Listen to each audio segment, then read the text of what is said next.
பெரியதொரு வாய்ப்பாக, ஆசியாக, கடமையாக நினைக்கிறேன்.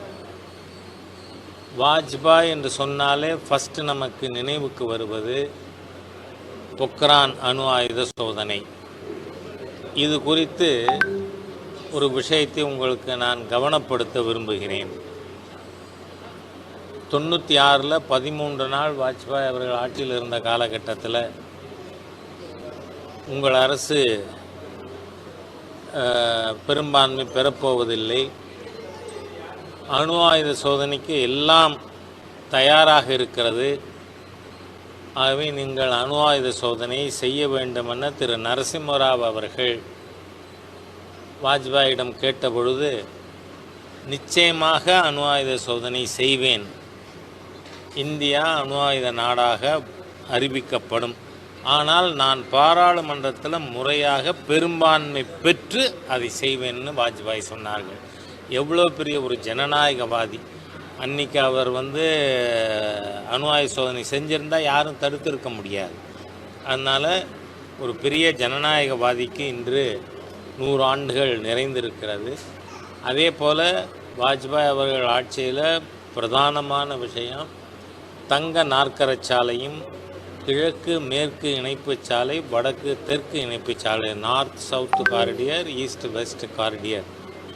அது உள்கட்டமைப்பு வசதிகளுக்கு ஊக்கமளித்தது. நீங்கள் அதுலேயும் பார்க்க போனால் ஒரு பிரபல ஆங்கில வார இதழில் இந்த திட்டத்தை பற்றி, தங்க நாற்கர சாலை திட்டத்தை பற்றி எழுதிட்டு கடைசி எழுதியிருந்தது முக்கியமானது. We don't know how the Honorable Prime Minister would mobilize this large an amount. அன்றைக்கி அது 28,000 கோடி தான். இன்றைக்கி ஒரு திட்டமும் ஆயிரக்கணக்கான லட்சக்கணக்கான கோடிகளுக்கு நாம் செயல்படுத்தி கொண்டிருக்கோம். But even in imagination other than Vajpayee could think about such a project அப்படின்னு அவர்கள் புகழாரம் சூட்டியிருந்தார்கள். அதே மாதிரி வாஜ்பாய் அவர்கள் 96 ஆட்சிக்கு வர்றதுக்கு முன்னாடி பெங்களூரில் பாரதிய ஜனதா கட்சியின் தேசிய பொதுக்குழு கூட்டம், அந்த பொதுக்குழு கூட்டத்தில் பேசும்பொழுது வாஜ்பாய் அவர்கள் சொன்னது, நாம் விவசாயிகள் உற்பத்தியை பெருக்க வேண்டுமென விரும்புகிறோம், அதற்கான திட்டங்கள் செயல்படுத்துகிறோம். ஆனால் அன்னைக்கு தேதிக்கு அவர் சொன்னது கணக்கு, விவசாயிகள் உற்பத்தி செய்த காய், கனி, பூ ஆகியவை 10,000 கோடிக்கு மேல் அழுகி வீணாகிறது. அதனால் அந்த உற்பத்தி செய்த விவசாய விளைபொருட்களை நாம் பாதுகாக்க நடவடிக்கை எடுக்கணும்னு. நீங்கள் வாஜ்பாய் அவர்களுடைய ஆட்சியில் அந்த 6 ஆண்டுகளும் முக்கியத்துவம் கொடுக்கப்பட்ட திட்டம் என்னன்னு சொன்னால் கோல்டு ஸ்டோரேஜ் திட்டம். நான் இங்கேருந்து விஜயவாடா வர காரில் போனால் ரோடு 2 பக்கமும் அந்த கோல்ட் ஸ்டோரேஜஸ்.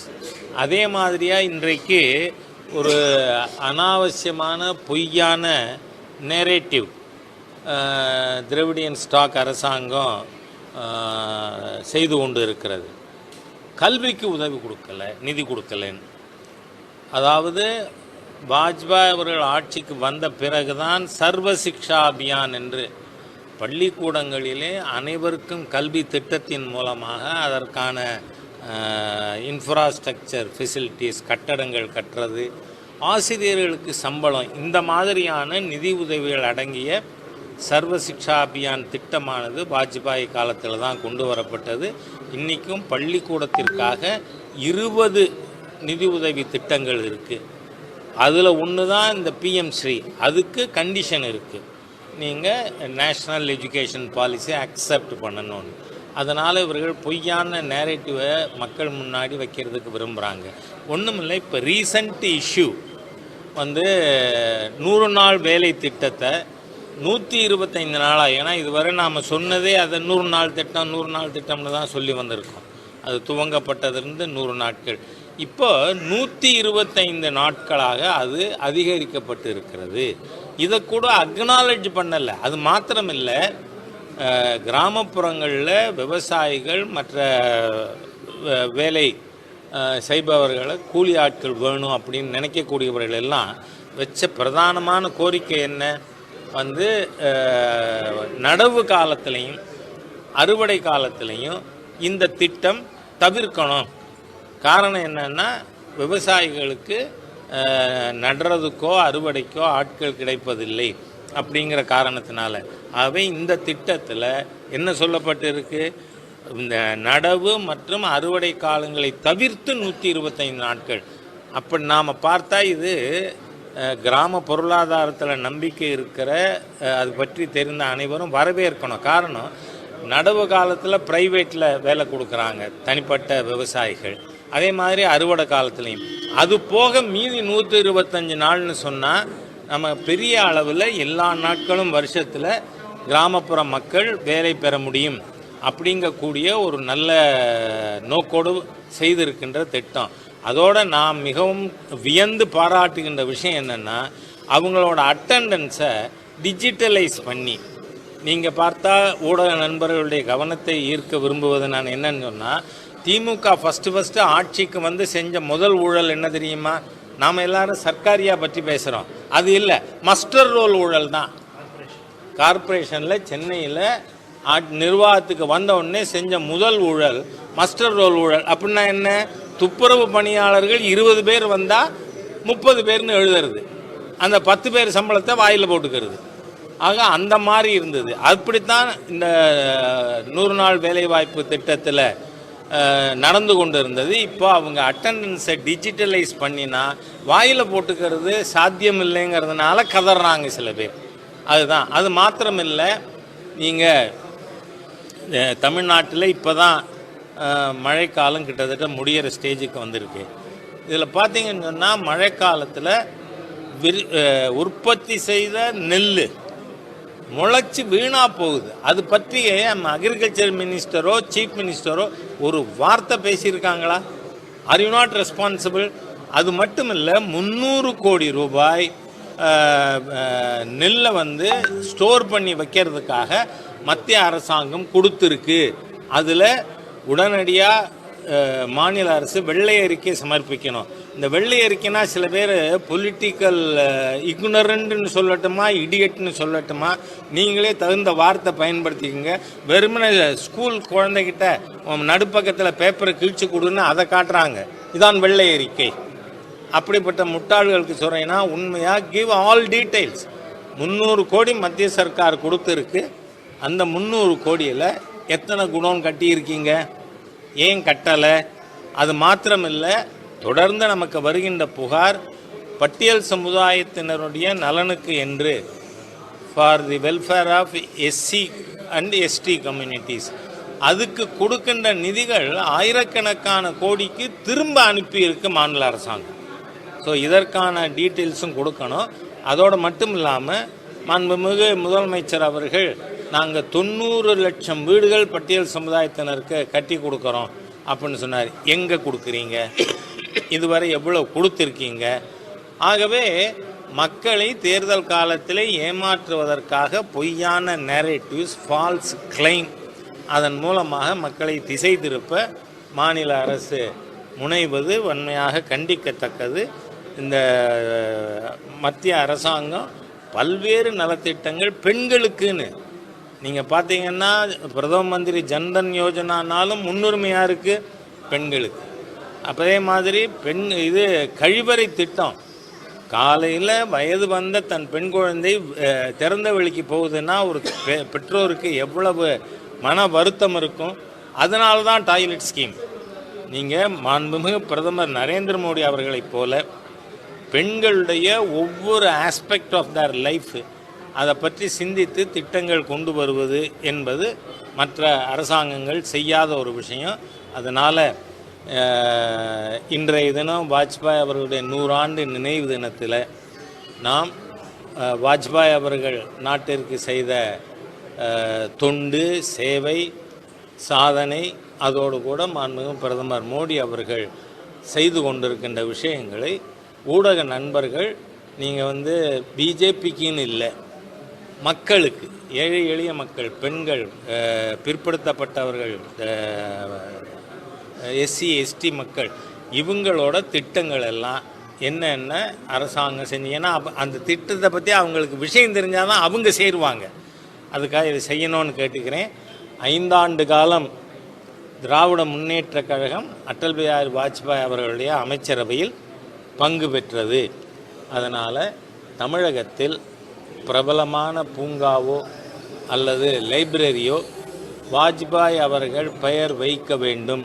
அதுக்கு உடனடியாக தமிழக முதலமைச்சர், நீங்களே ஆட்சியில் இருந்தீங்க 5 வருஷம், ஆகவே அந்த மிகப்பெரிய ஜனநாயகவாதி இந்த உலகத்தில் வாஜ்பாய் அவர்களுடைய பெயர் வைக்க மாநில முதலமைச்சர் அவர்கள் நடவடிக்கை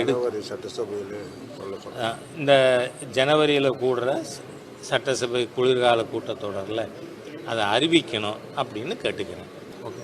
ஓகே. ஒரு விஷயம், இன்றைய தினம் கிறிஸ்மஸ் கொண்டாடுகின்ற அனைத்து கிறிஸ்தவ சகோதர சகோதரிகளுக்கும் கிறிஸ்மஸ் நல்வாழ்த்துக்களை தெரிவித்துக் கொள்கிறேன்.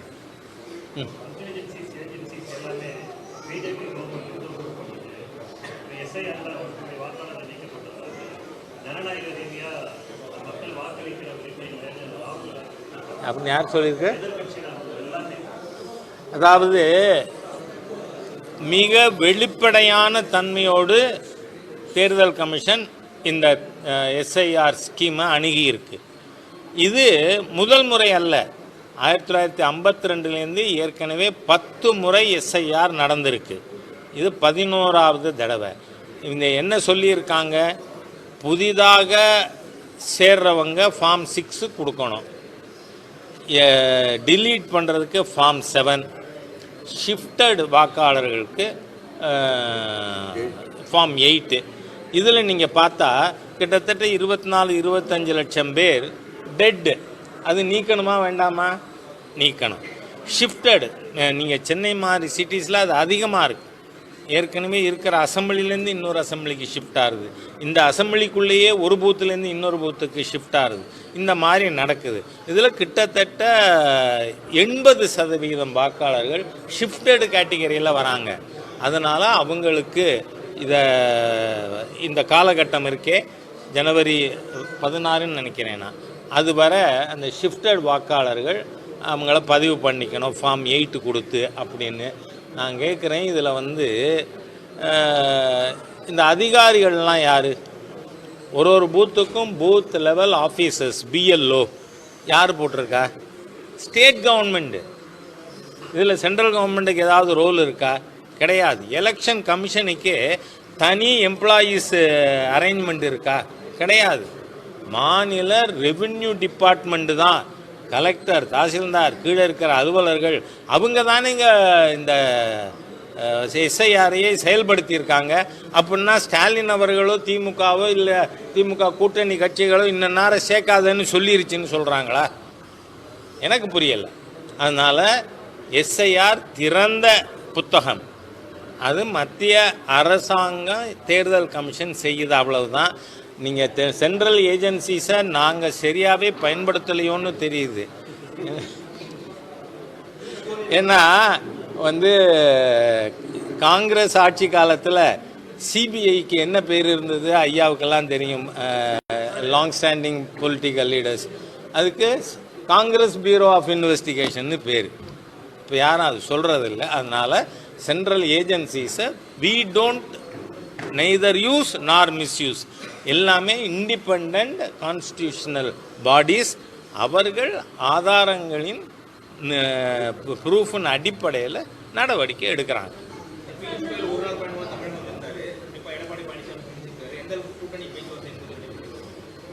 நான் என்ன சொல்கிறேன், முடிவு எடுத்து தேசிய ஜனநாயக கூட்டணியினுடைய பொலிட்டிக்கல் லீடர்ஸ் அறிவிக்கிறதுக்கு முன்னாடி நான் உங்கள்கிட்ட ஏதாவது விஷயம் பேசினா அது முறையா? It's not fair. வந்திருக்காங்க, கூட்டணி தலைவர்கள் அடிக்கடி சந்திப்பார்கள், விரைவிலேயே முடிவுகள் எடுக்கப்படும்.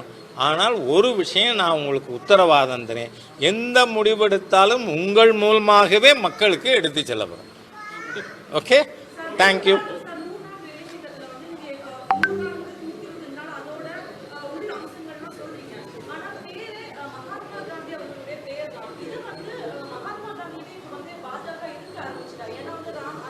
நான் திராவிட இயக்க தலைவர்கள் எல்லாம் தம்பி பார்த்தாயா, இளம்பெண்கள் தோள்களிலே கை போட்டு வரும், இப்படியெல்லாம் பேசியிருக்காங்க, எழுதியிருக்காங்க. அதெல்லாம் மகாத்மா காந்தி அவர்கள் எல்லாருக்கும் மதிக்கக்கூடிய ஒருத்தர்.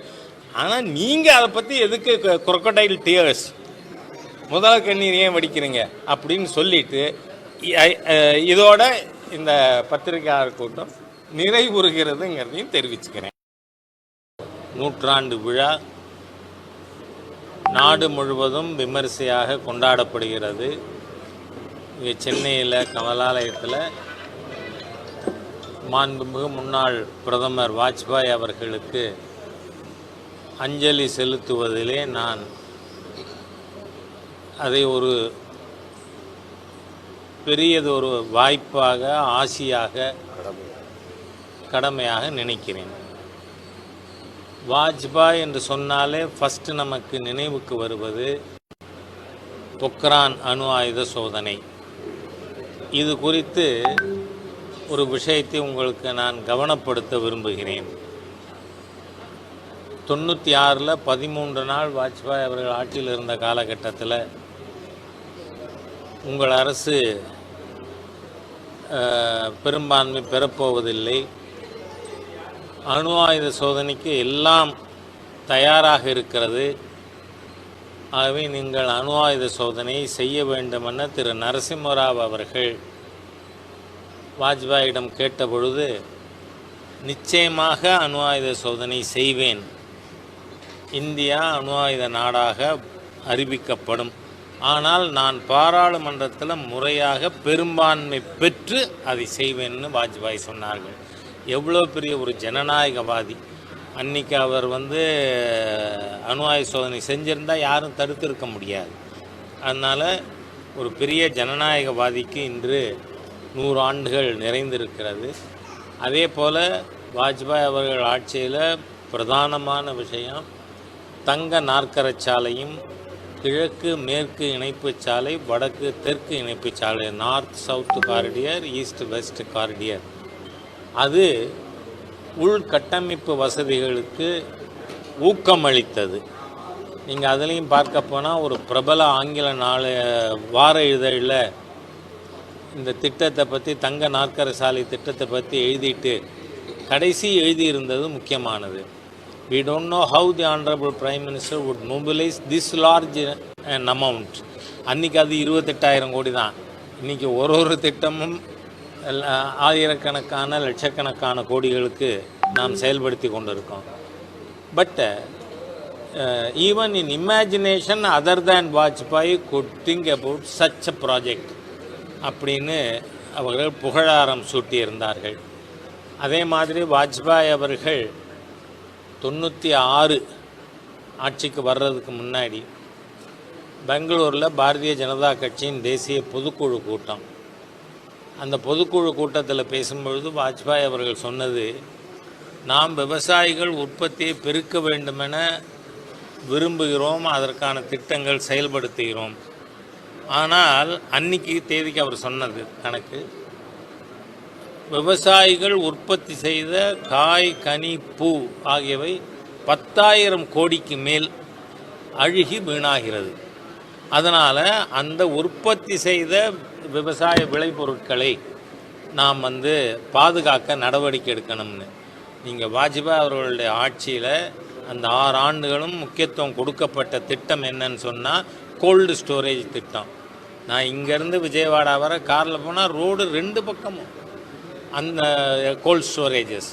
அதே மாதிரியாக இன்றைக்கு ஒரு அனாவசியமான பொய்யான நேரேட்டிவ் திராவிடியன் ஸ்டாக் அரசாங்கம் செய்து கொண்டு இருக்கிறது. கல்விக்கு உதவி கொடுக்கலை, நிதி கொடுக்கலைன்னு. அதாவது வாஜ்பாய் அவர்கள் ஆட்சிக்கு வந்த பிறகுதான் சர்வ சிக்ஷா அபியான் என்று பள்ளிக்கூடங்களிலே அனைவருக்கும் கல்வி திட்டத்தின் மூலமாக அதற்கான இன்ஃப்ராஸ்ட்ரக்சர் ஃபெசிலிட்டிஸ், கட்டடங்கள் கட்டுறது, ஆசிரியர்களுக்கு சம்பளம், இந்த மாதிரியான நிதி உதவிகள் அடங்கிய சர்வ சிக்ஷா அபியான் திட்டமானது வாஜ்பாய் காலத்தில் தான் கொண்டு வரப்பட்டது.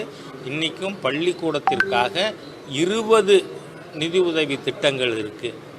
அதில் ஒன்று தான் இந்த பிஎம் ஸ்ரீ. அதுக்கு கண்டிஷன் இருக்குது, நீங்கள் நேஷ்னல் எஜுகேஷன் பாலிசி அக்செப்ட் பண்ணணும்னு. அதனால் இவர்கள் பொய்யான நேரேட்டிவை மக்கள் முன்னாடி வைக்கிறதுக்கு விரும்புகிறாங்க. ஒன்றும் இல்லை, இப்போ ரீசண்ட் இஷ்யூ வந்து 100 நாள் வேலை திட்டத்தை 125 நாளாக, ஏன்னா இதுவரை நாம் சொன்னதே அதை 100 நாள் திட்டம் 100 நாள் திட்டம்னு தான் சொல்லி வந்திருக்கோம். அது துவங்கப்பட்டதிலிருந்து 100 நாட்கள். இப்போ 125 நாட்களாக அது அதிகரிக்கப்பட்டு இருக்கிறது. இதை கூட அக்னாலஜ் பண்ணலை. அது மாத்திரமில்லை, கிராமப்புறங்களில் விவசாயிகள் மற்ற வேலை செய்பவர்களை கூலி ஆட்கள் வேணும் அப்படின்னு நினைக்கக்கூடியவர்கள் எல்லாம் வச்ச பிரதானமான கோரிக்கை என்ன வந்து நடவு காலத்திலையும் அறுவடை காலத்திலையும் இந்த திட்டம் தவிர்க்கணும். காரணம் என்னன்னா, விவசாயிகளுக்கு நடுறதுக்கோ அறுவடைக்கோ ஆட்கள் கிடைப்பதில்லை அப்படிங்கிற காரணத்தினால. ஆகவே இந்த திட்டத்தில் என்ன சொல்லப்பட்டிருக்கு, இந்த நடவு மற்றும் அறுவடை காலங்களை தவிர்த்து 125 நாட்கள். அப்படி நாம் பார்த்தா இது கிராம பொருளாதாரத்தில் நம்பிக்கை இருக்கிற அது பற்றி தெரிந்த அனைவரும் வரவேற்கணும். காரணம், நடவு காலத்தில் ப்ரைவேட்டில் வேலை கொடுக்குறாங்க தனிப்பட்ட விவசாயிகள், அதே மாதிரி அறுவடை காலத்துலேயும். அது போக மீதி 125 நாள்னு சொன்னால் நம்ம பெரிய அளவில் எல்லா நாட்களும் வருஷத்தில் கிராமப்புற மக்கள் வேலை பெற முடியும் அப்படிங்கக்கூடிய ஒரு நல்ல நோக்கோடு செய்திருக்கின்ற திட்டம். அதோடு நாம் மிகவும் வியந்து பாராட்டுகின்ற விஷயம் என்னென்னா, அவங்களோட அட்டண்டன்ஸை டிஜிட்டலைஸ் பண்ணி, நீங்கள் பார்த்தா ஊடக நண்பர்களுடைய கவனத்தை ஈர்க்க விரும்புவது நான் என்னன்னு சொன்னால், திமுக ஃபஸ்ட்டு ஆட்சிக்கு வந்து செஞ்ச முதல் ஊழல் என்ன தெரியுமா? நாம் எல்லாரும் சர்க்காரியா பற்றி பேசுகிறோம், அது இல்லை, மஸ்டர் ரோல் ஊழல் தான். கார்பரேஷனில் சென்னையில் நிர்வாகத்துக்கு வந்த உடனே செஞ்ச முதல் ஊழல் மஸ்டர் ரோல் ஊழல். அப்படின்னா என்ன? துப்புரவு பணியாளர்கள் 20 பேர் வந்தால் 30 பேர்னு எழுதுறது, அந்த 10 பேர் சம்பளத்தை வாயில் போட்டுக்கிறது. ஆக அந்த மாதிரி இருந்தது. அப்படித்தான் இந்த 100 நாள் வேலைவாய்ப்பு திட்டத்தில் நடந்து கொண்டு இருந்தது. இப்போ அவங்க அட்டண்டன்ஸை டிஜிட்டலைஸ் பண்ணினா வாயில் போட்டுக்கிறது சாத்தியம் இல்லைங்கிறதுனால கதறாங்க சில பேர். அதுதான். அது மாத்திரமில்லை, நீங்கள் தமிழ்நாட்டில் இப்போ தான் மழைக்காலம் கிட்டத்தட்ட முடிகிற ஸ்டேஜுக்கு வந்திருக்கு.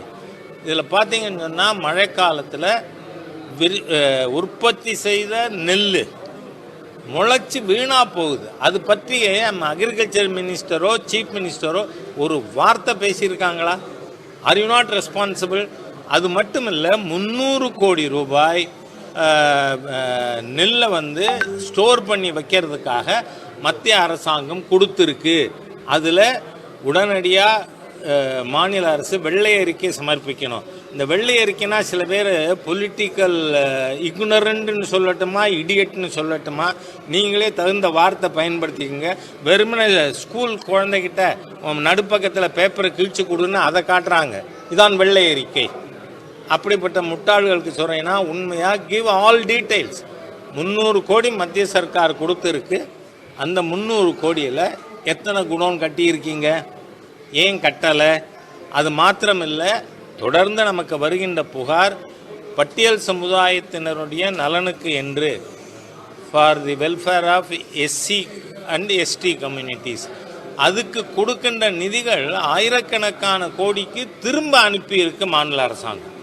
ஸோ இதற்கான டீட்டெயில்ஸும் கொடுக்கணும். அதோடு மட்டும் இல்லாமல் மாண்புமிகு முதலமைச்சர் அவர்கள், நாங்கள் 90 லட்சம் வீடுகள் பட்டியல் சமுதாயத்தினருக்கு கட்டி கொடுக்குறோம் அப்படின்னு சொன்னார். எங்கே கொடுக்குறீங்க? இதுவரை எவ்வளோ கொடுத்துருக்கீங்க? ஆகவே மக்களை தேர்தல் காலத்தில் ஏமாற்றுவதற்காக பொய்யான நேரேட்டிவ்ஸ், ஃபால்ஸ் கிளைம், அதன் மூலமாக மக்களை திசை திருப்ப மாநில அரசு முனைவது வன்மையாக கண்டிக்கத்தக்கது. இந்த மத்திய அரசாங்கம் பல்வேறு நலத்திட்டங்கள் பெண்களுக்குன்னு நீங்கள் பார்த்தீங்கன்னா, பிரதம மந்திரி ஜன்தன் யோஜனானாலும் முன்னுரிமையாக இருக்குது பெண்களுக்கு. அதே மாதிரி இது கழிவறை திட்டம், காலையில் வயது வந்த தன் பெண் குழந்தை திறந்த வெளிக்கு போகுதுன்னா ஒரு பெற்றோருக்கு எவ்வளவு மன வருத்தம் இருக்கும். அதனால தான் டாய்லெட் ஸ்கீம். நீங்கள் மாண்புமிகு பிரதமர் நரேந்திர மோடி அவர்களைப் போல பெண்களுடைய ஒவ்வொரு ஆஸ்பெக்ட் ஆஃப் தர் லைஃப் அதை பற்றி சிந்தித்து திட்டங்கள் கொண்டு வருவது என்பது மற்ற அரசாங்கங்கள் செய்யாத ஒரு விஷயம். அதனால் இன்றைய தினம் வாஜ்பாய் அவர்களுடைய 100 ஆண்டு நினைவு தினத்தில் நாம் வாஜ்பாய் அவர்கள் நாட்டிற்கு செய்த தொண்டு, சேவை, சாதனை, அதோடு கூட மாண்புமிகு பிரதமர் மோடி அவர்கள் செய்து கொண்டிருக்கின்ற விஷயங்களை ஊடக நண்பர்கள் நீங்கள் பிஜேபிக்குன்னு இல்லை, மக்களுக்கு, ஏழை எளிய மக்கள், பெண்கள், பிற்படுத்தப்பட்டவர்கள், எஸ்சி எஸ்டி மக்கள், இவங்களோட திட்டங்கள் எல்லாம் என்னென்ன அரசாங்கம் செஞ்சீங்கன்னா அந்த திட்டத்தை பற்றி அவங்களுக்கு விஷயம் தெரிஞ்சால் தான் அவங்க சேருவாங்க. அதுக்காக இதை செய்யணும்னு கேட்டுக்கிறேன். 5 ஆண்டு காலம் திராவிட முன்னேற்ற கழகம் அடல் பிஹாரி வாஜ்பாய் அவர்களுடைய அமைச்சரவையில் பங்கு பெற்றது. அதனால் தமிழகத்தில் பிரபலமான பூங்காவோ அல்லது லைப்ரரியோ வாஜ்பாய் அவர்கள் பெயர் வைக்க வேண்டும். அதுக்கு உடனடியாக தமிழக முதலமைச்சர், நீங்களே ஆட்சியில் இருந்தீங்க 5 வருஷம், ஆகவே அந்த மிகப்பெரிய ஜனநாயகவாதி இந்த உலகத்தில் வாஜ்பாய் அவர்களுடைய பெயர் வைக்க மாநில முதலமைச்சர் அவர்கள் நடவடிக்கை இந்த ஜனவரியில் கூடுற சட்டசபை குளிர்கால கூட்டத்தொடரில் அதை அறிவிக்கணும் அப்படின்னு கேட்டுக்கிறேன். ஓகே. ஒரு விஷயம், இன்றைய தினம் கிறிஸ்மஸ் கொண்டாடுகின்ற அனைத்து கிறிஸ்தவ சகோதர சகோதரிகளுக்கும் கிறிஸ்மஸ் நல்வாழ்த்துக்களை தெரிவித்துக் கொள்கிறேன்.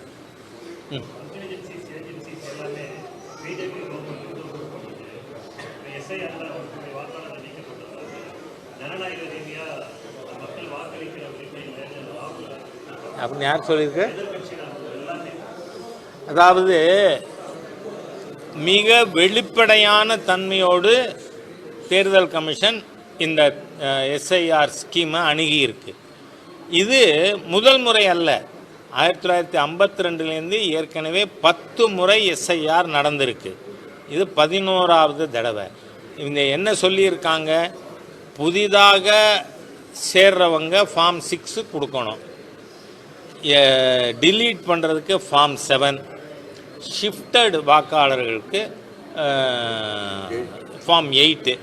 இதில் நீங்கள் பார்த்தா கிட்டத்தட்ட 24-25 லட்சம் பேர் டெட்டு.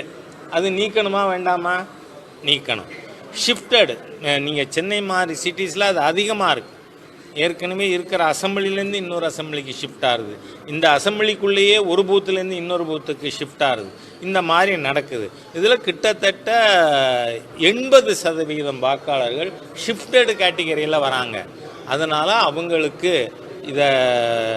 இந்த காலகட்டம் இருக்கே, ஜனவரி 16ன்னு நினைக்கிறேன் நான், அது வர அந்த ஷிஃப்டட் வாக்காளர்கள் அவங்கள பதிவு பண்ணிக்கணும் ஃபார்ம் 8 கொடுத்து அப்படின்னு. நான் கேட்குறேன், இதில் இந்த அதிகாரிகள்லாம் யார்? ஒரு பூத்துக்கும் பூத் லெவல் ஆஃபீஸர்ஸ், பிஎல்ஓ யார் போட்டிருக்கா? State government. இதில் சென்ட்ரல் கவர்மெண்ட்டுக்கு ஏதாவது ரோல் இருக்கா? கிடையாது. எலெக்ஷன் கமிஷனுக்கே தனி எம்ப்ளாயீஸ் அரேஞ்ச்மெண்ட் இருக்கா? கிடையாது. மாநில ரெவென்யூ டிபார்ட்மெண்ட்டு தான், கலெக்டர், தாசில்தார், கீழே இருக்கிற அலுவலர்கள், அவங்க தானே இந்த எஸ்ஐஆரையே செயல்படுத்தியிருக்காங்க. அப்படின்னா ஸ்டாலின் அவர்களோ திமுகவோ இல்லை திமுக கூட்டணி கட்சிகளோ இன்ன நேரம் சேர்க்காதன்னு சொல்லிருச்சுன்னு சொல்கிறாங்களா? எனக்கு புரியலை. அதனால் எஸ்ஐஆர் திறந்த புத்தகம், அது மத்திய அரசாங்கம் தேர்தல் கமிஷன் செய்யுது, அவ்வளவுதான். நீங்கள் சென்ட்ரல் ஏஜென்சிஸை நாங்கள் சரியாகவே பயன்படுத்தலையோன்னு தெரியுது. ஏன்னா காங்கிரஸ் ஆட்சி காலத்தில் சிபிஐக்கு என்ன பேர் இருந்தது ஐயாவுக்கெல்லாம் தெரியும், லாங் ஸ்டாண்டிங் பொலிட்டிக்கல் லீடர்ஸ். அதுக்கு காங்கிரஸ் பியூரோ ஆஃப் இன்வெஸ்டிகேஷன் பேர். இப்போ யாரும் அது சொல்கிறதில்ல. அதனால் சென்ட்ரல் ஏஜென்சிஸை we don't neither use nor misuse. எல்லாமே இண்டிபெண்ட் கான்ஸ்டியூஷனல் பாடிஸ். அவர்கள் ஆதாரங்களின் ப்ரூஃபின் அடிப்படையில் நடவடிக்கை எடுக்கிறாங்க.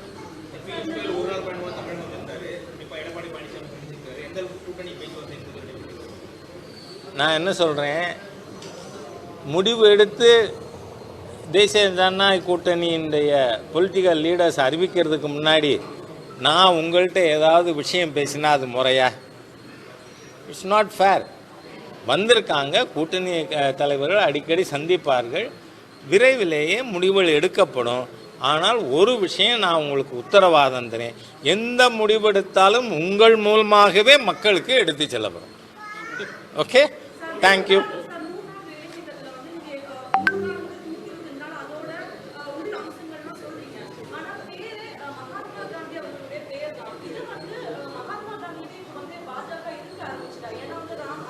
நான் திராவிட இயக்க தலைவர்கள் எல்லாம் தம்பி பார்த்தாயா, இளம்பெண்கள் தோள்களிலே கை போட்டு வரும், இப்படியெல்லாம் பேசியிருக்காங்க, எழுதியிருக்காங்க.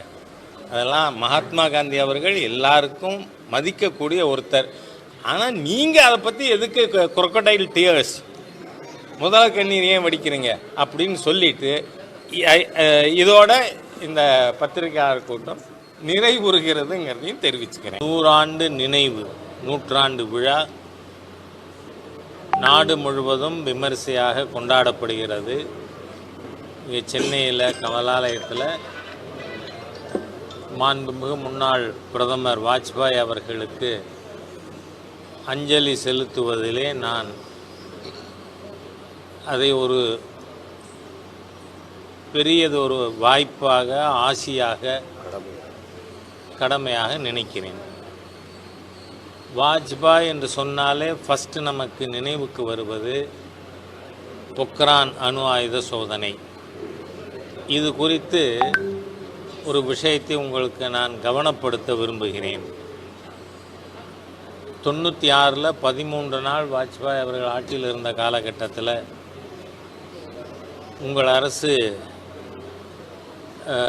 பெரும்பான்மை பெறப்போவதில்லை, அணு ஆயுத சோதனைக்கு எல்லாம் தயாராக இருக்கிறது, ஆகவே நீங்கள் அணு ஆயுத சோதனையை செய்ய வேண்டுமென திரு நரசிம்மராவ் அவர்கள் வாஜ்பாயிடம் கேட்டபொழுது, நிச்சயமாக அணு ஆயுத சோதனை செய்வேன், இந்தியா அணு ஆயுத நாடாக அறிவிக்கப்படும், ஆனால் நான் பாராளுமன்றத்தில் முறையாக பெரும்பான்மை பெற்று அதை செய்வேன்னு வாஜ்பாய் சொன்னார்கள். எவ்வளோ பெரிய ஒரு ஜனநாயகவாதி! அன்றைக்கி அவர் அணு ஆயுத சோதனை செஞ்சிருந்தால் யாரும் தடுத்திருக்க முடியாது. அதனால் ஒரு பெரிய ஜனநாயகவாதிக்கு இன்று 100 ஆண்டுகள் நிறைந்திருக்கிறது. அதே போல் வாஜ்பாய் அவர்கள் ஆட்சியில் பிரதானமான விஷயம் தங்க நாற்கரச் சாலையும், கிழக்கு மேற்கு இணைப்பு சாலை, வடக்கு தெற்கு இணைப்பு சாலை, நார்த் சவுத் காரிடியர், ஈஸ்ட் வெஸ்ட் காரிடியர். அது உள்கட்டமைப்பு வசதிகளுக்கு ஊக்கமளித்தது. நீங்கள் அதுலேயும் பார்க்க போனால் ஒரு பிரபல ஆங்கில வார இதழில் இந்த திட்டத்தை பற்றி, தங்க நாற்கர சாலை திட்டத்தை பற்றி எழுதிட்டு கடைசி எழுதியிருந்தது முக்கியமானது. We don't know how the Honorable Prime Minister would mobilize this large an amount. அன்றைக்கி அது 28,000 கோடி தான். இன்றைக்கி ஒரு திட்டமும் ஆயிரக்கணக்கான லட்சக்கணக்கான கோடிகளுக்கு நாம் செயல்படுத்தி கொண்டிருக்கோம். But even in imagination other than Vajpayee could think about such a project அப்படின்னு அவர்கள் புகழாரம் சூட்டியிருந்தார்கள். அதே மாதிரி வாஜ்பாய் அவர்கள் 96 ஆட்சிக்கு வர்றதுக்கு முன்னாடி பெங்களூரில் பாரதிய ஜனதா கட்சியின் தேசிய பொதுக்குழு கூட்டம், அந்த பொதுக்குழு கூட்டத்தில் பேசும்பொழுது வாஜ்பாய் அவர்கள் சொன்னது, நாம் விவசாயிகள் உற்பத்தியை பெருக்க வேண்டுமென விரும்புகிறோம், அதற்கான திட்டங்கள் செயல்படுத்துகிறோம். ஆனால் அன்னைக்கு தேதிக்கு அவர் சொன்னது கணக்கு, விவசாயிகள் உற்பத்தி செய்த காய், கனி, பூ ஆகியவை 10,000 கோடிக்கு மேல் அழுகி வீணாகிறது. அதனால் அந்த உற்பத்தி செய்த விவசாய விளைபொருட்களை நாம் பாதுகாக்க நடவடிக்கை எடுக்கணும்னு. நீங்கள் வாஜ்பாய் அவர்களுடைய ஆட்சியில் அந்த 6 ஆண்டுகளும் முக்கியத்துவம் கொடுக்கப்பட்ட திட்டம் என்னன்னு சொன்னால் கோல்டு ஸ்டோரேஜ் திட்டம். நான் இங்கேருந்து விஜயவாடா வர காரில் போனால் ரோடு 2 பக்கமும் அந்த கோல்ட் ஸ்டோரேஜஸ். அதே மாதிரியாக இன்றைக்கு ஒரு அனாவசியமான பொய்யான நேரேட்டிவ் திராவிடியன் ஸ்டாக் அரசாங்கம் செய்து கொண்டு இருக்கிறது. கல்விக்கு உதவி கொடுக்கல, நிதி கொடுக்கலன்னு.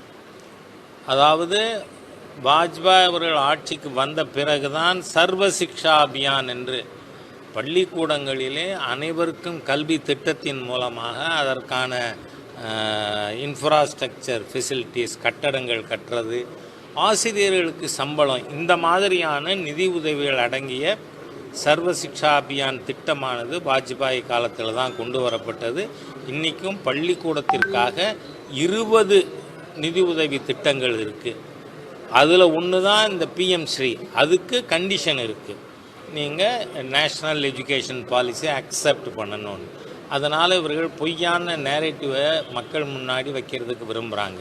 ஒன்றுமில்லை, இப்போ ரீசன்ட் இஷ்யூ 100 நாள் வேலை திட்டத்தை 125 நாளாக, ஏன்னா இதுவரை நாம் சொன்னதே அதை 100 நாள் திட்டம் 100 நாள் திட்டம்னு தான் சொல்லி வந்திருக்கோம்.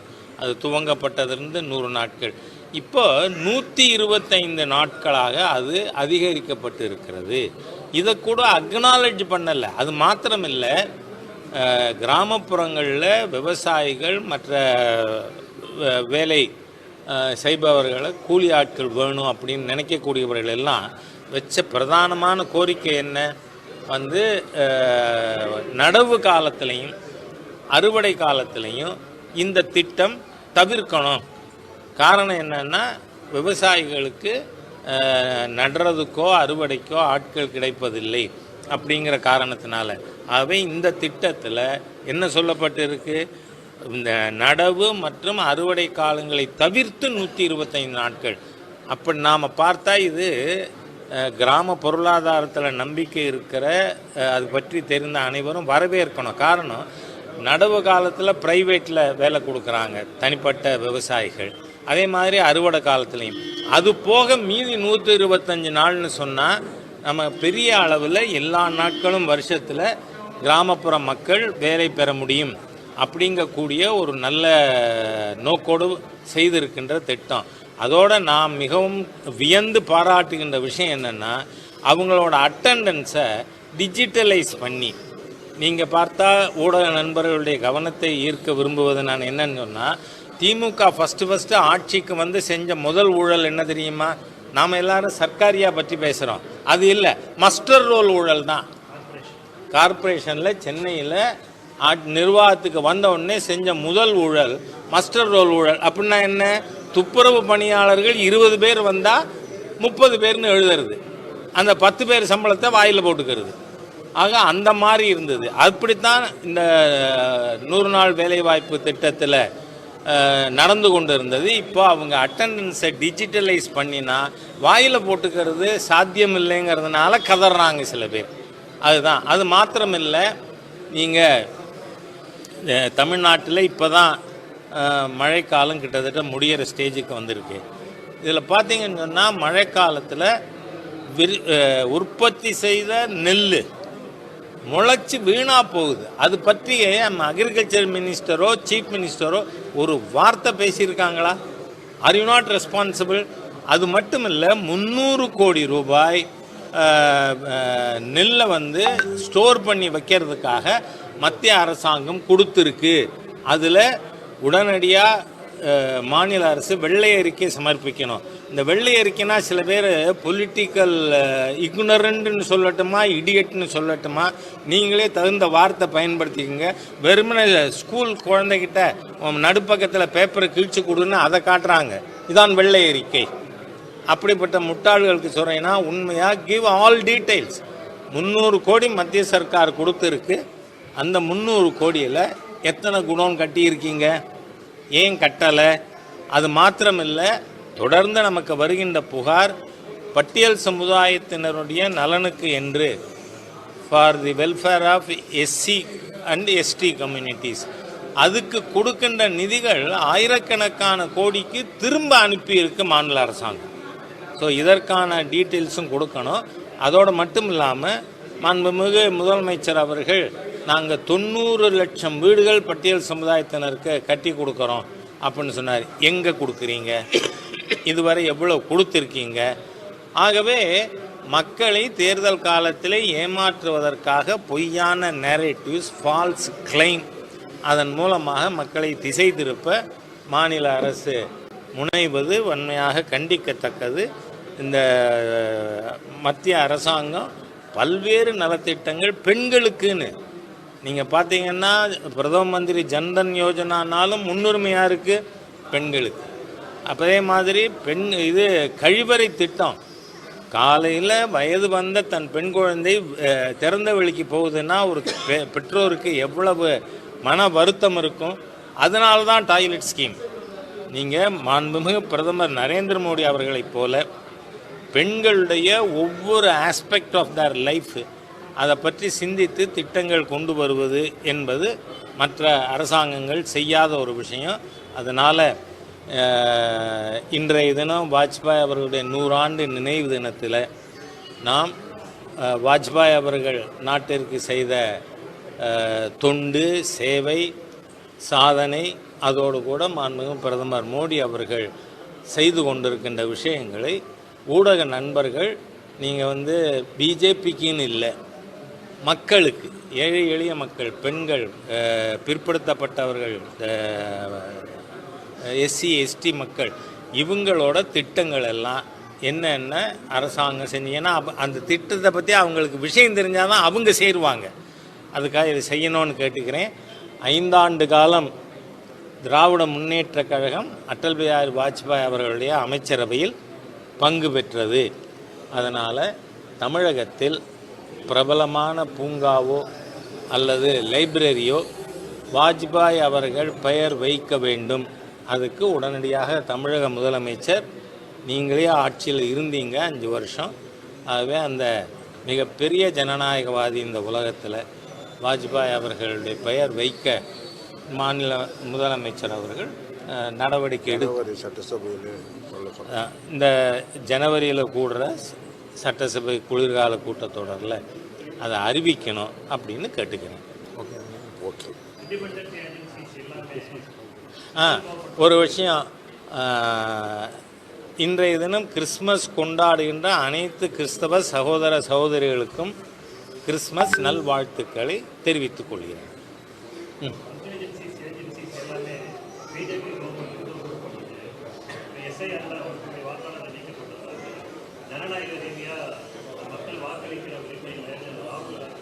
அப்படின்னு யார் சொல்லியிருக்கு? அதாவது மிக வெளிப்படையான தன்மையோடு தேர்தல் கமிஷன் இந்த எஸ்ஐஆர் ஸ்கீமை அணுகியிருக்கு. இது முதல் முறை அல்ல. 1952லேருந்து ஏற்கனவே 10 முறை எஸ்ஐஆர் நடந்திருக்கு. இது 11ஆவது தடவை. இவங்க என்ன சொல்லியிருக்காங்க, புதிதாக சேர்றவங்க ஃபார்ம் 6 கொடுக்கணும், டிலீட் பண்ணுறதுக்கு ஃபார்ம் 7, ஷிஃப்டட் வாக்காளர்களுக்கு ஃபார்ம் 8. இதில் நீங்கள் பார்த்தா கிட்டத்தட்ட 24-25 லட்சம் பேர் டெட்டு. அது நீக்கணுமா வேண்டாமா? நீக்கணும். ஷிஃப்டடு, நீங்கள் சென்னை மாதிரி சிட்டிஸில் அது அதிகமாக இருக்குது. ஏற்கனவே இருக்கிற அசம்பிளிலேருந்து இன்னொரு அசம்பிளிக்கு ஷிஃப்ட் ஆகுது, இந்த அசம்பிளிக்குள்ளேயே ஒரு பூத்துலேருந்து இன்னொரு பூத்துக்கு ஷிஃப்ட் ஆகுது. இந்த மாதிரி நடக்குது. இதில் கிட்டத்தட்ட 80% வாக்காளர்கள் ஷிஃப்டடு கேட்டகரியில் வராங்க. அதனால் அவங்களுக்கு இந்த காலகட்டம் இருக்கே, ஜனவரி 16ன்னு நினைக்கிறேன் நான், அது வர அந்த ஷிஃப்டட் வாக்காளர்கள் அவங்கள பதிவு பண்ணிக்கணும் ஃபார்ம் 8 கொடுத்து அப்படின்னு நான் கேட்குறேன். இதில் இந்த அதிகாரிகள்லாம் யார்? ஒரு பூத்துக்கும் பூத் லெவல் ஆஃபீஸர்ஸ், பிஎல்ஓ யார் போட்டிருக்கா? State government. இதில் சென்ட்ரல் கவர்மெண்ட்டுக்கு ஏதாவது ரோல் இருக்கா? கிடையாது. எலெக்ஷன் கமிஷனுக்கே தனி எம்ப்ளாயீஸ் அரேஞ்ச்மெண்ட் இருக்கா? கிடையாது. மாநில ரெவென்யூ டிபார்ட்மெண்ட்டு தான், கலெக்டர், தாசில்தார், கீழே இருக்கிற அலுவலர்கள், அவங்க தானே இந்த எஸ்ஐஆரையை செயல்படுத்தியிருக்காங்க. அப்படின்னா ஸ்டாலின் அவர்களோ திமுகவோ இல்லை திமுக கூட்டணி கட்சிகளோ இன்னும் நேரம் சேர்க்காதுன்னு சொல்லிருச்சுன்னு சொல்கிறாங்களா? எனக்கு புரியலை. அதனால் எஸ்ஐஆர் திறந்த புத்தகம். அது மத்திய அரசாங்கம் தேர்தல் கமிஷன் செய்யுது, அவ்வளவுதான். நீங்கள் சென்ட்ரல் ஏஜென்சிஸை நாங்கள் சரியாகவே பயன்படுத்தலையோன்னு தெரியுது. ஏன்னா வந்து காங்கிரஸ் ஆட்சி காலத்தில் சிபிஐக்கு என்ன பேர் இருந்தது ஐயாவுக்கெல்லாம் தெரியும், லாங் ஸ்டாண்டிங் பொலிட்டிக்கல் லீடர்ஸ். அதுக்கு காங்கிரஸ் பியூரோ ஆஃப் இன்வெஸ்டிகேஷன் பேர். இப்போ யாரும் அது சொல்கிறதில்ல. அதனால் சென்ட்ரல் ஏஜென்சிஸை we don't neither use nor misuse. எல்லாமே இண்டிபெண்ட் கான்ஸ்டியூஷனல் பாடிஸ். அவர்கள் ஆதாரங்களின் ப்ரூஃபின் அடிப்படையில் நடவடிக்கை எடுக்கிறாங்க.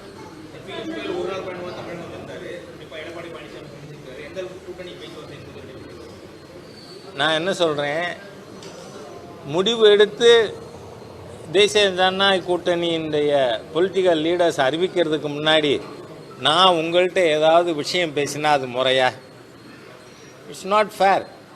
வந்திருக்காங்க, கூட்டணி தலைவர்கள் அடிக்கடி சந்திப்பார்கள், விரைவிலேயே முடிவுகள் எடுக்கப்படும்.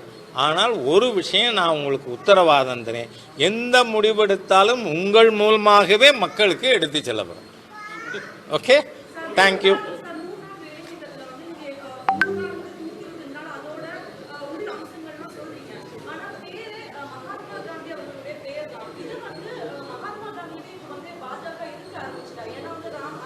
நான் திராவிட இயக்க தலைவர்கள் எல்லாம் தம்பி பார்த்தாயா, இளம்பெண்கள் தோள்களிலே கை போட்டு வரும், இப்படியெல்லாம் பேசியிருக்காங்க, எழுதியிருக்காங்க. அதெல்லாம் மகாத்மா காந்தி அவர்கள் எல்லாருக்கும் மதிக்கக்கூடிய ஒருத்தர். ஆனால் நீங்கள் அதை பற்றி எதுக்கு crocodile tears, முதல் கண்ணீர் ஏன் வடிக்கிறீங்க அப்படின்னு சொல்லிட்டு இதோட இந்த பத்திரிகையாளர் கூட்டம் நிறைவுறுகிறதுங்கிறதையும் தெரிவிச்சுக்கிறேன். 100 ஆண்டு நினைவு நூற்றாண்டு விழா நாடு முழுவதும் விமரிசையாக கொண்டாடப்படுகிறது. இங்கே சென்னையில் கமலாலயத்தில் மாண்புமிகு முன்னாள் பிரதமர் வாஜ்பாய் அவர்களுக்கு அஞ்சலி செலுத்துவதிலே நான் அதை ஒரு பெரியதொரு வாய்ப்பாக, ஆசியாக, கடமையாக நினைக்கிறேன். வாஜ்பாய் என்று சொன்னாலே ஃபஸ்ட்டு நமக்கு நினைவுக்கு வருவது பொக்ரான் அணு ஆயுத சோதனை. இது குறித்து ஒரு விஷயத்தை உங்களுக்கு நான் கவனப்படுத்த விரும்புகிறேன். 96 13 நாள் வாஜ்பாய் அவர்கள் ஆட்சியில் இருந்த காலகட்டத்தில் உங்கள் அரசு பெரும்பான்மை பெறப்போவதில்லை, அணு ஆயுத சோதனைக்கு எல்லாம் தயாராக இருக்கிறது, ஆகவே நீங்கள் அணு ஆயுத சோதனையை செய்ய வேண்டுமென திரு நரசிம்மராவ் அவர்கள் வாஜ்பாயிடம் கேட்டபொழுது, நிச்சயமாக அணு ஆயுத சோதனை செய்வேன், இந்தியா அணு ஆயுத நாடாக அறிவிக்கப்படும், ஆனால் நான் பாராளுமன்றத்தில் முறையாக பெரும்பான்மை பெற்று அதை செய்வேன்னு வாஜ்பாய் சொன்னார்கள். எவ்வளோ பெரிய ஒரு ஜனநாயகவாதி! அன்றைக்கி அவர் அணு ஆயுத சோதனை செஞ்சிருந்தால் யாரும் தடுத்திருக்க முடியாது.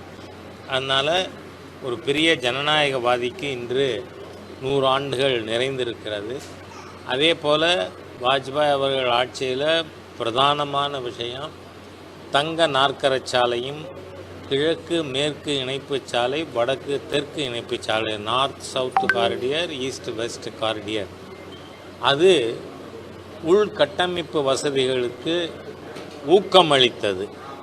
நீங்கள் அதுலேயும் பார்க்க போனால் ஒரு பிரபல ஆங்கில வார இதழில் இந்த திட்டத்தை பற்றி, தங்க நாற்கர சாலை திட்டத்தை பற்றி எழுதிட்டு கடைசி எழுதியிருந்தது முக்கியமானது. We don't know how the Honorable Prime Minister would mobilize this large an amount. அன்றைக்கி அது 28,000 கோடி தான். இன்றைக்கி ஒரு திட்டமும் ஆயிரக்கணக்கான லட்சக்கணக்கான கோடிகளுக்கு நாம் செயல்படுத்தி கொண்டிருக்கோம். But even in imagination other than Vajpayee good think about such a project அப்படின்னு அவர்கள் புகழாரம் சூட்டியிருந்தார்கள்.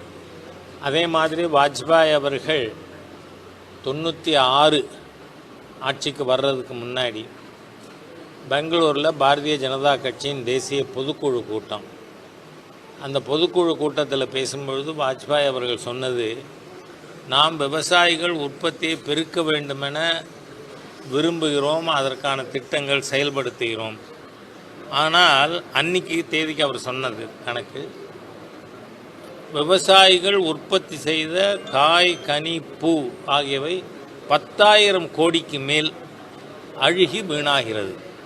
அதனால் அந்த உற்பத்தி செய்த விவசாய விளைபொருட்களை நாம் பாதுகாக்க நடவடிக்கை எடுக்கணும்னு. நீங்கள் வாஜ்பாய் அவர்களுடைய ஆட்சியில் அந்த 6 ஆண்டுகளும் முக்கியத்துவம் கொடுக்கப்பட்ட திட்டம் என்னன்னு சொன்னால் கோல்டு ஸ்டோரேஜ் திட்டம். நான் இங்கேருந்து விஜயவாடா வர காரில் போனால் ரோடு 2 பக்கமும் அந்த கோல்ட் ஸ்டோரேஜஸ். அதே மாதிரியாக இன்றைக்கு ஒரு அனாவசியமான பொய்யான நேரேட்டிவ் திராவிடியன் ஸ்டாக் அரசாங்கம் செய்து கொண்டு இருக்கிறது. கல்விக்கு உதவி கொடுக்கல, நிதி கொடுக்கலன்னு. அதாவது வாஜ்பாய் அவர்கள் ஆட்சிக்கு வந்த பிறகுதான் சர்வ சிக்ஷா அபியான் என்று பள்ளிக்கூடங்களிலே அனைவருக்கும் கல்வி திட்டத்தின் மூலமாக அதற்கான இன்ஃப்ராஸ்ட்ரக்சர் ஃபெசிலிட்டிஸ், கட்டடங்கள் கட்டுறது, ஆசிரியர்களுக்கு சம்பளம், இந்த மாதிரியான நிதி உதவிகள் அடங்கிய சர்வ சிக்ஷா அபியான் திட்டமானது வாஜ்பாய் காலத்தில் தான் கொண்டு வரப்பட்டது. இன்றைக்கும் பள்ளிக்கூடத்திற்காக 20 நிதி உதவி திட்டங்கள் இருக்குது. அதில் ஒன்று தான் இந்த பிஎம் ஸ்ரீ. அதுக்கு கண்டிஷன் இருக்குது, நீங்கள் நேஷ்னல் எஜுகேஷன் பாலிசியை அக்செப்ட் பண்ணணும்னு. அதனால் இவர்கள் பொய்யான நேரேட்டிவை மக்கள் முன்னாடி வைக்கிறதுக்கு விரும்புகிறாங்க. ஒன்றுமில்லை, இப்போ ரீசண்ட் இஷ்யூ 100 நாள் வேலை திட்டத்தை 125 நாளாக, ஏன்னா இதுவரை நாம் சொன்னதே அதை 100 நாள் திட்டம் 100 நாள் திட்டம்னு தான் சொல்லி வந்திருக்கோம். அது துவங்கப்பட்டதிலிருந்து 100 நாட்கள். இப்போ 125 நாட்களாக அது அதிகரிக்கப்பட்டு இருக்கிறது. இதை கூட அக்னாலஜ் பண்ணலை. அது மாத்திரமில்லை, கிராமப்புறங்களில் விவசாயிகள் மற்ற வேலை செய்பவர்களை கூலி ஆட்கள் வேணும் அப்படின்னு நினைக்கக்கூடியவர்கள் எல்லாம் வச்ச பிரதானமான கோரிக்கை என்ன,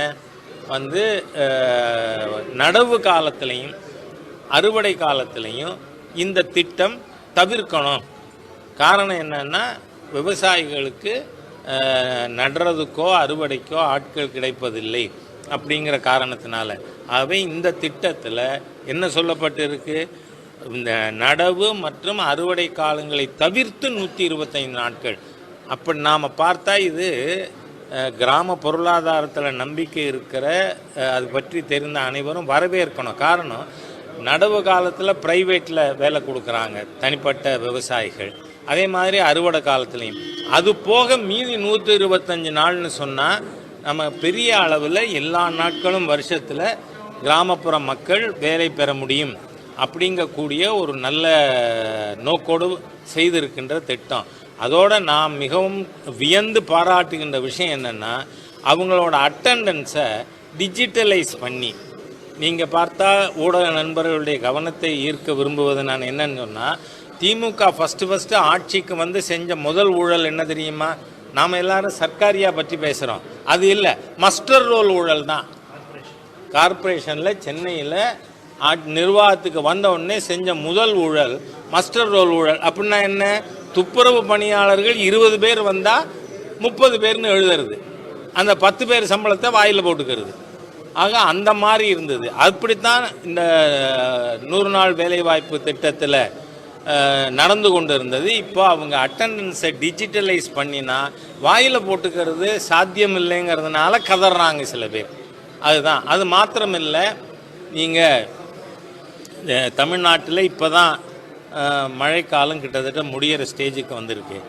இதில் பார்த்தீங்கன்னு சொன்னால், மழைக்காலத்தில் உற்பத்தி செய்த நெல் முளைச்சி வீணாக போகுது. அது பற்றி நம்ம அக்ரிகல்ச்சர் மினிஸ்டரோ சீஃப் மினிஸ்டரோ ஒரு வார்த்தை பேசியிருக்காங்களா? Are you not responsible? அது மட்டும் இல்லை, 300 கோடி ரூபாய் நெல்லை ஸ்டோர் பண்ணி வைக்கிறதுக்காக மத்திய அரசாங்கம் கொடுத்துருக்கு. அதில் உடனடியாக மாநில அரசு வெள்ளை அறிக்கை சமர்ப்பிக்கணும். இந்த வெள்ளை அறிக்கைனா சில பேர் பொலிட்டிக்கல் இக்னரண்ட்னு சொல்லட்டுமா, இடியட்னு சொல்லட்டுமா, நீங்களே தகுந்த வார்த்தை பயன்படுத்திக்கோங்க. வெறுமனே ஸ்கூல் குழந்தைகிட்ட நடுப்பக்கத்தில் பேப்பரை கிழிச்சு கொடுன்னு அதை காட்டுறாங்க, இதான் வெள்ளை அறிக்கை. அப்படிப்பட்ட முட்டாள்களுக்கு சொல்கிறேன்னா, உண்மையாக கிவ் ஆல் டீட்டெயில்ஸ். 300 கோடி மத்திய சர்க்கார் கொடுத்துருக்கு. அந்த 300 கோடியில் எத்தனை குடோன் கட்டியிருக்கீங்க, ஏன் கட்டலை?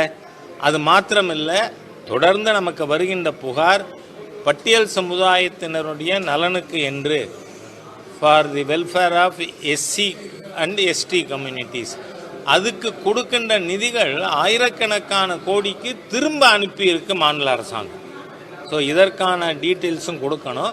அதோடு மட்டும் இல்லாமல் மாண்புமிகு முதலமைச்சர் அவர்கள், நாங்கள் 90 லட்சம் வீடுகள் பட்டியல் சமுதாயத்தினருக்கு கட்டி கொடுக்குறோம் அப்படின்னு சொன்னார். எங்கே கொடுக்குறீங்க, இதுவரை எவ்வளோ கொடுத்துருக்கீங்க? ஆகவே மக்களை தேர்தல் காலத்தில் ஏமாற்றுவதற்காக பொய்யான நேரேட்டிவ்ஸ், ஃபால்ஸ் கிளைம், அதன் மூலமாக மக்களை திசை திருப்ப மாநில அரசு முனைவது வன்மையாக கண்டிக்கத்தக்கது. இந்த மத்திய அரசாங்கம் பல்வேறு நலத்திட்டங்கள் பெண்களுக்குன்னு நீங்கள் பார்த்தீங்கன்னா, பிரதம மந்திரி ஜன்தன் யோஜனானாலும் முன்னுரிமையாக இருக்குது பெண்களுக்கு. அதே மாதிரி இது கழிவறை திட்டம், காலையில் வயது வந்த தன் பெண் குழந்தை திறந்த வெளிக்கு போகுதுன்னா ஒரு பெற்றோருக்கு எவ்வளவு மன வருத்தம் இருக்கும். அதனால தான் டாய்லெட் ஸ்கீம். நீங்கள் மாண்புமிகு பிரதமர் நரேந்திர மோடி அவர்களைப் போல பெண்களுடைய ஒவ்வொரு ஆஸ்பெக்ட் ஆஃப் தர் லைஃப் அதை பற்றி சிந்தித்து திட்டங்கள் கொண்டு வருவது என்பது மற்ற அரசாங்கங்கள் செய்யாத ஒரு விஷயம். அதனால் இன்றைய தினம் வாஜ்பாய் அவர்களுடைய 100 ஆண்டு நினைவு தினத்தில் நாம் வாஜ்பாய் அவர்கள் நாட்டிற்கு செய்த தொண்டு, சேவை, சாதனை, அதோடு கூட மாண்புமிகு பிரதமர் மோடி அவர்கள் செய்து கொண்டிருக்கின்ற விஷயங்களை ஊடக நண்பர்கள், நீங்கள் பிஜேபிக்குன்னு இல்லை, மக்களுக்கு, ஏழை எளிய மக்கள், பெண்கள், பிற்படுத்தப்பட்டவர்கள், எஸ்சி எஸ்டி மக்கள், இவங்களோட திட்டங்கள் எல்லாம் என்னென்ன அரசாங்கம் செஞ்சீங்கன்னா அந்த திட்டத்தை பற்றி அவங்களுக்கு விஷயம் தெரிஞ்சால் தான் அவங்க சேருவாங்க. அதுக்காக இதை செய்யணும்னு கேட்டுக்கிறேன். 5 ஆண்டு காலம் திராவிட முன்னேற்ற கழகம் அடல் பிஹாரி வாஜ்பாய் அவர்களுடைய அமைச்சரவையில் பங்கு பெற்றது. அதனால் தமிழகத்தில் பிரபலமான பூங்காவோ அல்லது லைப்ரரியோ வாஜ்பாய் அவர்கள் பெயர் வைக்க வேண்டும். அதுக்கு உடனடியாக தமிழக முதலமைச்சர், நீங்களே ஆட்சியில் இருந்தீங்க 5 வருஷம், ஆகவே அந்த மிகப்பெரிய ஜனநாயகவாதி இந்த உலகத்தில் வாஜ்பாய் அவர்களுடைய பெயர் வைக்க மாநில முதலமைச்சர் அவர்கள் நடவடிக்கை எடுத்து இந்த ஜனவரியில் கூடுற சட்டசபை குளிர்கால கூட்டத்தொடரில் அதை அறிவிக்கணும் அப்படின்னு கேட்டுக்கிறேன். ஓகே. ஒரு விஷயம், இன்றைய தினம் கிறிஸ்மஸ் கொண்டாடுகின்ற அனைத்து கிறிஸ்தவ சகோதர சகோதரிகளுக்கும் கிறிஸ்மஸ் நல்வாழ்த்துக்களை தெரிவித்துக் கொள்கிறேன்.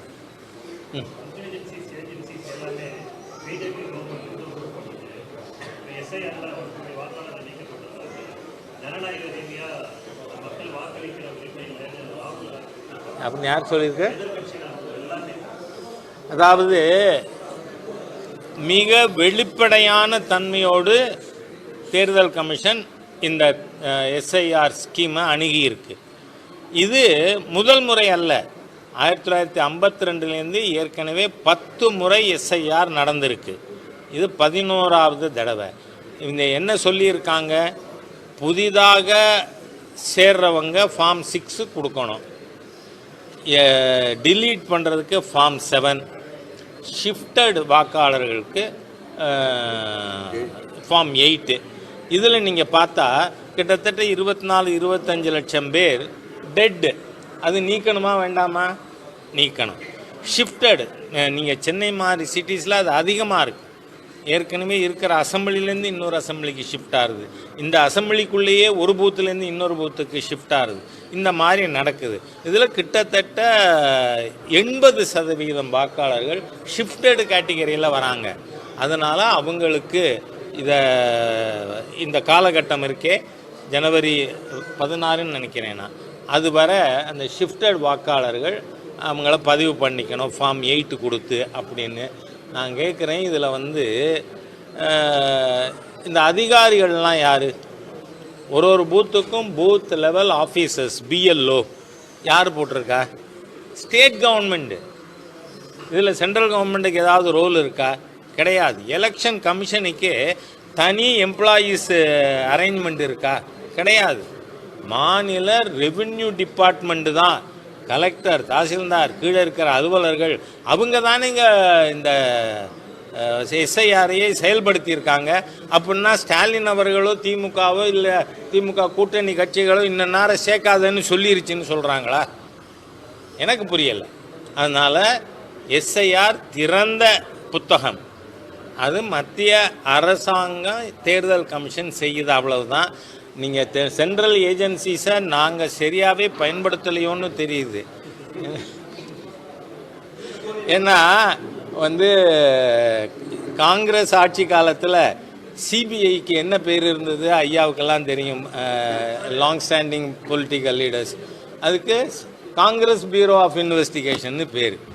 இப்போ யாரும் அது சொல்கிறதில்ல. அதனால் சென்ட்ரல் ஏஜென்சிஸை we don't neither use nor misuse, எல்லாமே இண்டிபெண்ட் கான்ஸ்டியூஷனல் பாடிஸ். அவர்கள் ஆதாரங்களின் ப்ரூஃபின் அடிப்படையில் நடவடிக்கை எடுக்கிறாங்க.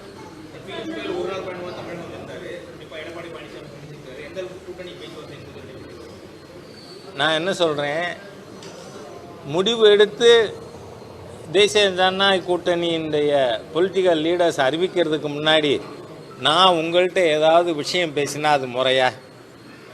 It's not fair. வந்திருக்காங்க, கூட்டணி தலைவர்கள் அடிக்கடி சந்திப்பார்கள், விரைவிலேயே முடிவுகள் எடுக்கப்படும். ஆனால் ஒரு விஷயம் நான் உங்களுக்கு உத்தரவாதம் தரேன், எந்த முடிவெடுத்தாலும் உங்கள் மூலமாகவே மக்களுக்கு எடுத்து செல்லப்படும். Okay, thank you.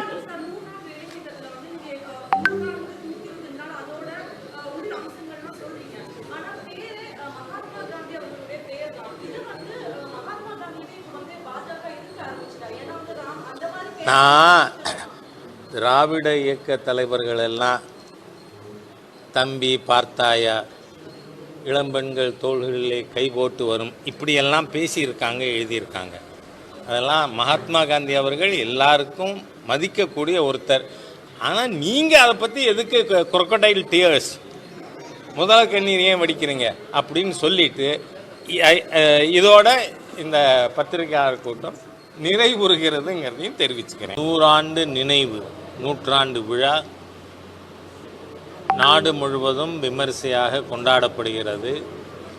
இங்கே சென்னையில் கமலாலயத்தில் மாண்புமிகு முன்னாள் பிரதமர் வாஜ்பாய் அவர்களுக்கு அஞ்சலி செலுத்துவதிலே நான் அதை ஒரு பெரியதொரு வாய்ப்பாக, ஆசியாக, கடமையாக நினைக்கிறேன். வாஜ்பாய் என்று சொன்னாலே ஃபஸ்ட்டு நமக்கு நினைவுக்கு வருவது பொக்ரான் அணு ஆயுத சோதனை. இது குறித்து ஒரு விஷயத்தை உங்களுக்கு நான் கவனப்படுத்த விரும்புகிறேன். 96ல் 13 நாள் வாஜ்பாய் அவர்கள் ஆட்சியில் இருந்த காலகட்டத்தில் உங்கள் அரசு பெரும்பான்மை பெறப்போவதில்லை, அணு ஆயுத சோதனைக்கு எல்லாம் தயாராக இருக்கிறது, ஆகவே நீங்கள் அணு ஆயுத சோதனையை செய்ய வேண்டுமென திரு நரசிம்மராவ் அவர்கள் வாஜ்பாயிடம் கேட்டபொழுது, நிச்சயமாக அணு ஆயுத சோதனை செய்வேன், இந்தியா அணு ஆயுத நாடாக அறிவிக்கப்படும், ஆனால் நான் பாராளுமன்றத்தில் முறையாக பெரும்பான்மை பெற்று அதை செய்வேன்னு வாஜ்பாய் சொன்னார்கள். எவ்வளோ பெரிய ஒரு ஜனநாயகவாதி! அன்றைக்கி அவர் அணு ஆயுத சோதனை செஞ்சிருந்தால் யாரும் தடுத்திருக்க முடியாது. அதனால் ஒரு பெரிய ஜனநாயகவாதிக்கு இன்று 100 ஆண்டுகள் நிறைந்திருக்கிறது. அதே போல் வாஜ்பாய் அவர்கள் ஆட்சியில் பிரதானமான விஷயம் தங்க நாற்கரச்சாலையும் கிழக்கு மேற்கு இணைப்புச் சாலை, வடக்கு தெற்கு இணைப்புச் சாலை, நார்த் சவுத் காரிடியர், ஈஸ்ட் வெஸ்ட் காரிடியர். அது உள்கட்டமைப்பு வசதிகளுக்கு ஊக்கமளித்தது. நீங்கள் அதுலேயும் பார்க்க போனால் ஒரு பிரபல ஆங்கில வார இதழில் இந்த திட்டத்தை பற்றி, தங்க நாற்கர சாலை திட்டத்தை பற்றி எழுதிட்டு கடைசி எழுதியிருந்தது முக்கியமானது. We don't know how the Honorable Prime Minister would mobilize this large an amount. அன்றைக்கி அது 28,000 கோடி தான். இன்றைக்கி ஒரு திட்டமும் ஆயிரக்கணக்கான லட்சக்கணக்கான கோடிகளுக்கு நாம் செயல்படுத்தி கொண்டிருக்கோம். But even in imagination other than Vajpayee good think about such a project அப்படின்னு அவர்கள் புகழாரம் சூட்டியிருந்தார்கள். அதே மாதிரி வாஜ்பாய் அவர்கள் 96 ஆட்சிக்கு வர்றதுக்கு முன்னாடி பெங்களூரில் பாரதிய ஜனதா கட்சியின் தேசிய பொதுக்குழு கூட்டம், அந்த பொதுக்குழு கூட்டத்தில் பேசும்பொழுது வாஜ்பாய் அவர்கள் சொன்னது, நாம் விவசாயிகள் உற்பத்தியை பெருக்க வேண்டுமென விரும்புகிறோம், அதற்கான திட்டங்கள் செயல்படுத்துகிறோம். ஆனால் அன்னைக்கு தேதிக்கு அவர் சொன்னது கணக்கு, விவசாயிகள் உற்பத்தி செய்த காய், கனி, பூ ஆகியவை 10,000 கோடிக்கு மேல் அழுகி வீணாகிறது. அதனால் அந்த உற்பத்தி செய்த விவசாய விளைபொருட்களை நாம் பாதுகாக்க நடவடிக்கை எடுக்கணும்னு. நீங்கள் வாஜ்பாய் அவர்களுடைய ஆட்சியில் அந்த 6 ஆண்டுகளும் முக்கியத்துவம் கொடுக்கப்பட்ட திட்டம் என்னன்னு சொன்னால் கோல்டு ஸ்டோரேஜ் திட்டம். நான் இங்கேருந்து விஜயவாடா வர காரில் போனால் ரோடு 2 பக்கமும் அந்த கோல்ட் ஸ்டோரேஜஸ். அதே மாதிரியாக இன்றைக்கு ஒரு அனாவசியமான பொய்யான நேரேட்டிவ் திராவிடியன் ஸ்டாக் அரசாங்கம் செய்து கொண்டு இருக்கிறது. கல்விக்கு உதவி கொடுக்கலை, நிதி கொடுக்கலைன்னு. அதாவது வாஜ்பாய் அவர்கள் ஆட்சிக்கு வந்த பிறகுதான் சர்வ சிக்ஷா அபியான் என்று பள்ளிக்கூடங்களிலே அனைவருக்கும் கல்வி திட்டத்தின் மூலமாக அதற்கான இன்ஃப்ராஸ்ட்ரக்சர் ஃபெசிலிட்டிஸ், கட்டடங்கள் கட்டுறது, ஆசிரியர்களுக்கு சம்பளம், இந்த மாதிரியான நிதி உதவிகள் அடங்கிய சர்வ சிக்ஷா அபியான் திட்டமானது வாஜ்பாய் காலத்தில் தான் கொண்டு வரப்பட்டது. இன்றைக்கும் பள்ளிக்கூடத்திற்காக 20 நிதி உதவி திட்டங்கள் இருக்குது. அதில் ஒன்று தான் இந்த பிஎம் ஸ்ரீ. அதுக்கு கண்டிஷன் இருக்குது, நீங்கள் நேஷ்னல் எஜுகேஷன் பாலிசியை அக்செப்ட் பண்ணணும்னு. அதனால் இவர்கள் பொய்யான நேரேட்டிவை மக்கள் முன்னாடி வைக்கிறதுக்கு விரும்புகிறாங்க. ஒன்றும் இல்லை, இப்போ ரீசண்ட் இஷ்யூ 100 நாள் வேலை திட்டத்தை 125 நாளாக, ஏன்னா இதுவரை நாம் சொன்னதே அதை 100 நாள் திட்டம் 100 நாள் திட்டம்னு தான் சொல்லி வந்திருக்கோம்.